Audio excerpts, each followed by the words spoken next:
Bismillahirrahmanirrahim. Assalamualaikum warahmatullahi wabarakatuh.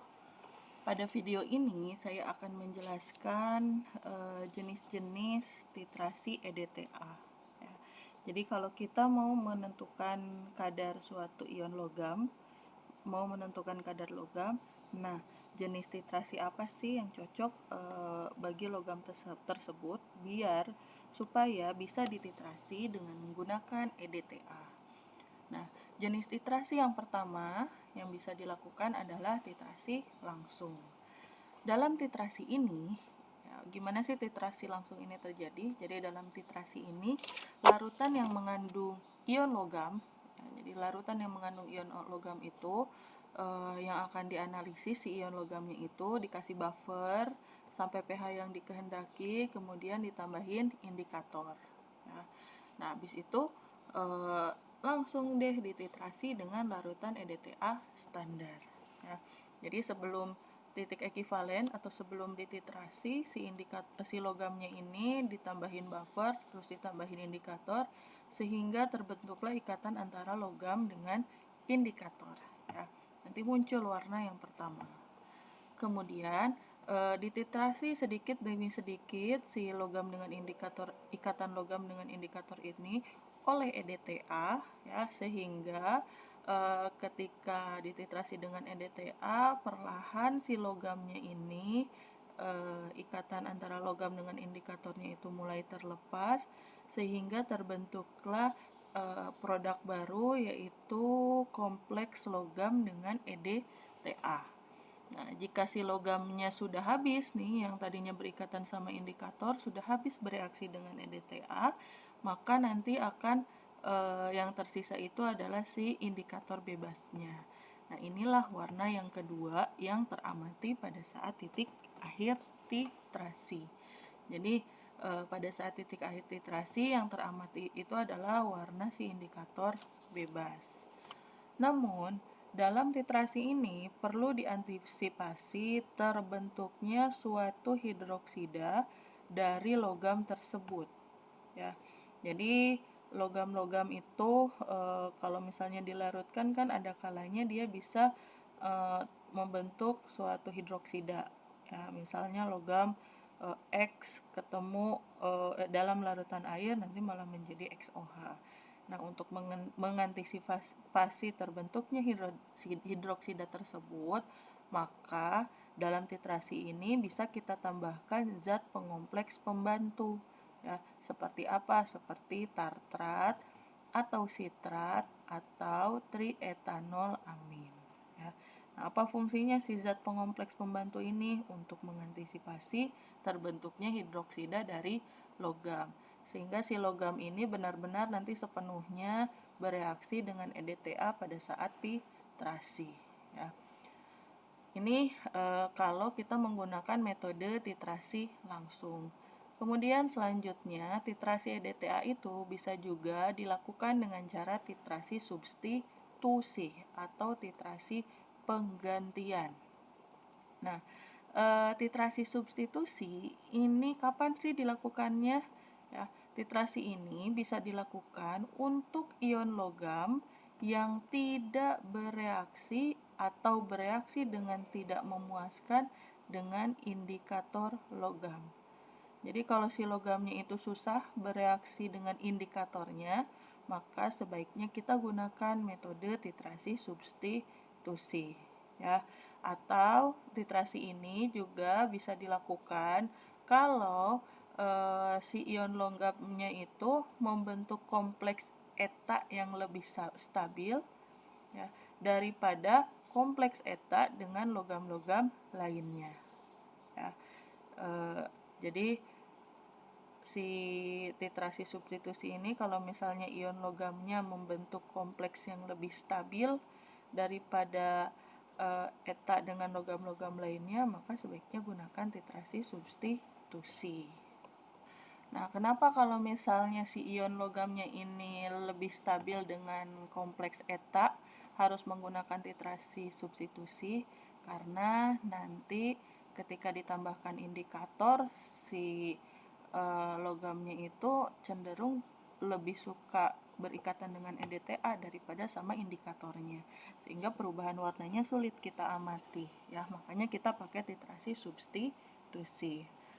Nah, pada titrasi substitusi ini jadi nanti teknisnya itu larutan yang mengandung ion logam, kita anggap aja ion logamnya itu Mn+, ya, muatannya N+, bisa ditentukan kadarnya.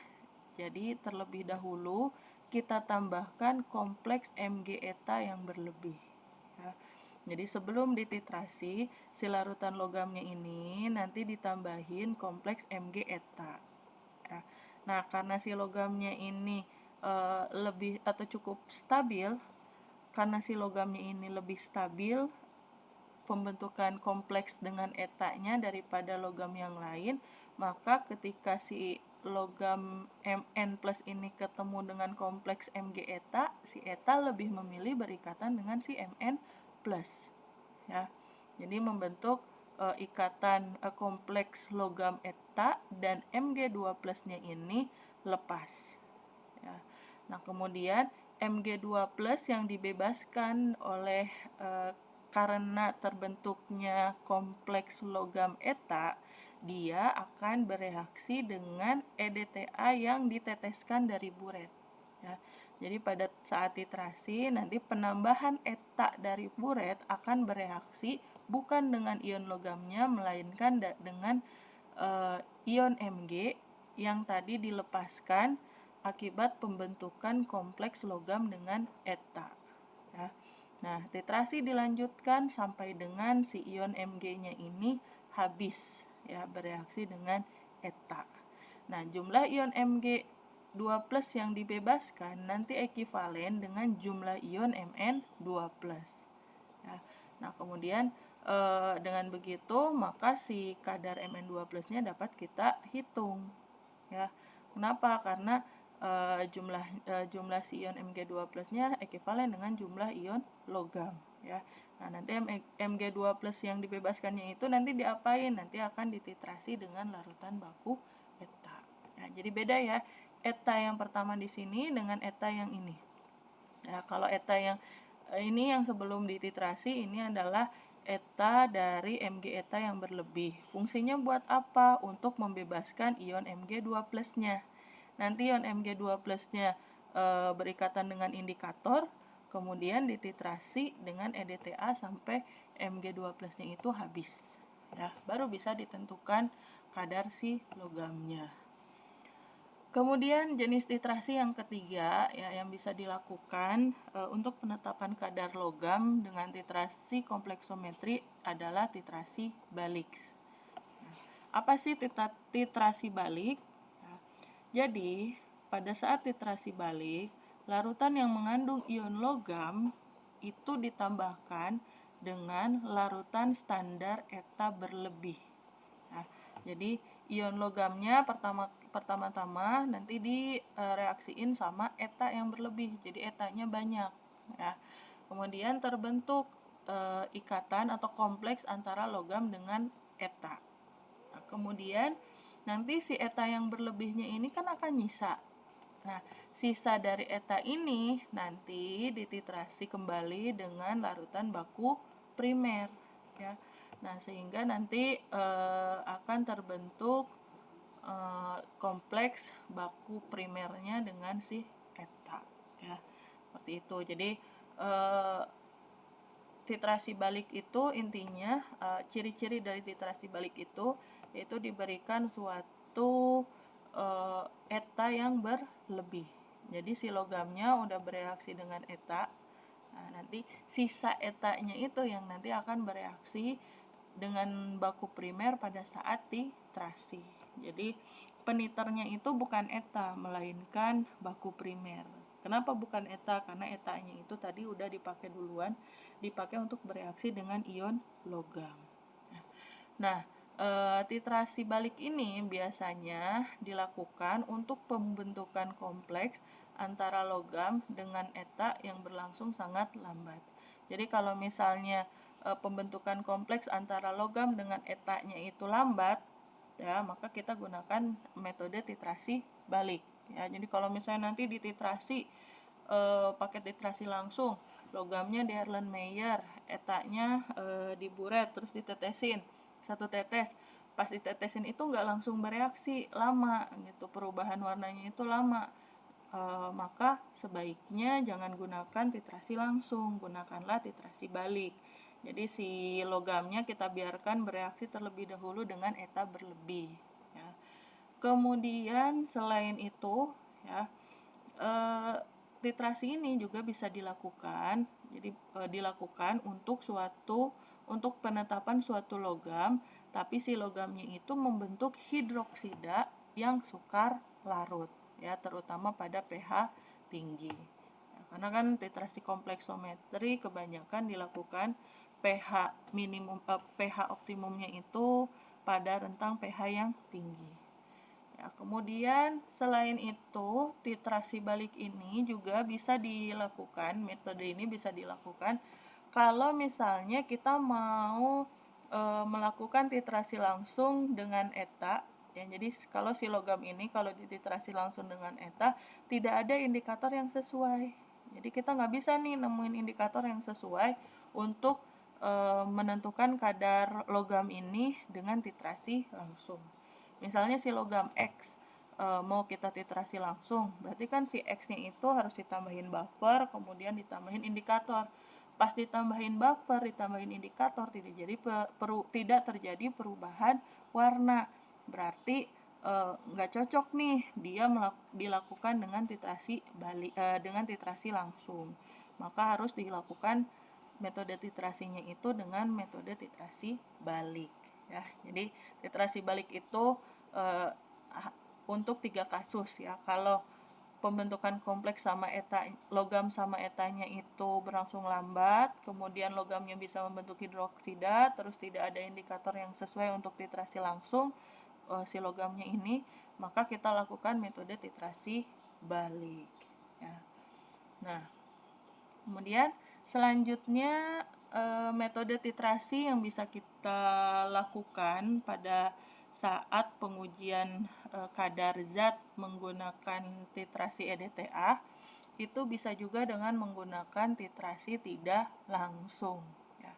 Nah, kapan titrasi tidak langsung ini dilakukan? Ya, kalau sebelumnya titrasi langsung, titrasi substitusi, titrasi balik itu dilakukan untuk penetapan kadar logam ya. Nah, kalau titrasi tidak langsung ini dilakukan untuk penetapan kadar anion ya, bukan kadar logam tapi kadar anion. Nah, anionnya ini tapi bisa diendapkan oleh suatu logam ya. Jadi mirip kayak titrasi balik ya. Kalau titrasi balik itu kan si logamnya direaksiin dulu sama eta berlebih. Nah, kalau titrasi tidak langsung yang mau kita tetapkan itu kan anion. Nah, anionnya kita endapkan dulu dengan suatu logam. Logamnya logam yang berlebih. Nah, kelebihan dari ion logamnya inilah yang nanti akan dititrasi dengan eta. Kalau tadi dititrasi balik, logam bereaksi dengan eta yang berlebih. Nah, kelebihan dari EDTA-nya atau sisa dari EDTA-nya nanti dititrasi oleh baku primer. Ya, itu kalau titrasi balik. Nah, kalau titrasi tidak langsung, anion kita tambahin logam yang berlebih. Kelebihan logamnya atau sisa dari logamnya dititrasi dengan eta. Ya, contohnya penggunaan titrasi tidak langsung ini adalah dalam contohnya itu penentuan ion SO42- ya, dilakukan dengan cara menambahkan logam Ba2+ berlebih, kemudian nanti terbentuk endapan BaSO4. Nah, sisa dari Ba-nya itu nanti dititrasi dengan EDTA ya. Seperti itu. Kemudian ada metode yang terakhir yang dilakukan yang bisa kita lakukan dalam metode titrasi dengan menggunakan eta adalah titrasi alkalimetri. Kok bisa ya titrasi pakai eta tapi menggunakan metode alkalimetri? Ingat ya, larutan garam eta atau kompleks garam eta yang ditambahkan ke dalam larutan yang mengandung ion logam. Ya, jadi eta kalau bereaksi dengan logam itu selalu menghasilkan 2 ekivalen ion H+. Ya, jadi dalam reaksi antara eta dengan ion logam itu selalu dihasilkan ion H+. Nah, ion H+ yang dibebaskan oleh reaksi antara eta dengan logam ini bisa kita titrasi dengan NaOH standar dengan metode titrasi alkalimetri. Ya, jadi yang dititrasi itu H+ yang dibebaskan oleh eta. Ya. Nah, karena H+ itu asam, maka metode titrasinya itu adalah metode titrasi alkalimetri menggunakan larutan standar basah. Nah, indikator yang digunakannya juga bukan indikator logam, melainkan indikator asam basah. Ya. Nah, namun ada kesulitan dalam melaksanakan metode titrasi alkalimetri untuk titrasi eta. Kenapa? Karena logam yang akan kita tetapkan kadarnya dengan metode ini itu harus dinetralkan dulu, ya, dinetralin dulu sebelum dititrasi. Kenapa? Karena ya kalau nggak netral nanti malah dia kalau pH si logamnya itu nggak netral, nanti dia bisa merusak atau mempersulit kita mengamati titik akhir, ya. Pembacaan titik akhirnya itu nanti tidak sesuai. Nah, inilah letak kesulitannya. Kenapa sulit? Karena nanti bisa terjadi hidrolisis, ya, dari beberapa garam yang terbentuk, ya, sehingga kurang efisien lah kalau kita mau menggunakan metode titrasi alkalimetri untuk penetapan logam, ya. Nah, hal inilah yang menjadi titik lemah dari metode titrasi alkalimetri untuk penetapan kadar logam dengan EDTA, ya. Baik, demikian ya penjelasan saya mengenai jenis-jenis titrasi EDTA, mulai dari titrasi langsung, kemudian titrasi substitusi. Titrasi substitusi itu menggunakan Mg-eta yang berlebih. Kemudian titrasi balik. Kalau titrasi balik itu tadi menggunakan eta yang berlebih. Kemudian titrasi tidak langsung. Kalau titrasi tidak langsung itu untuk menetapkan kadar anion, ya, dengan menambahkan logam yang berlebih. Dan yang terakhir adalah menggunakan metode titrasi alkalimetri. Kenapa bisa dengan metode titrasi alkalimetri? Karena dalam penambahan eta dengan logam itu biasanya dihasilkan ion H+. Nah, nanti ion H+-nya ini yang akan dititrasi dengan NaOH menggunakan metode titrasi alkalimetri, ya. Oke, demikian, terima kasih. Assalamualaikum warahmatullahi wabarakatuh.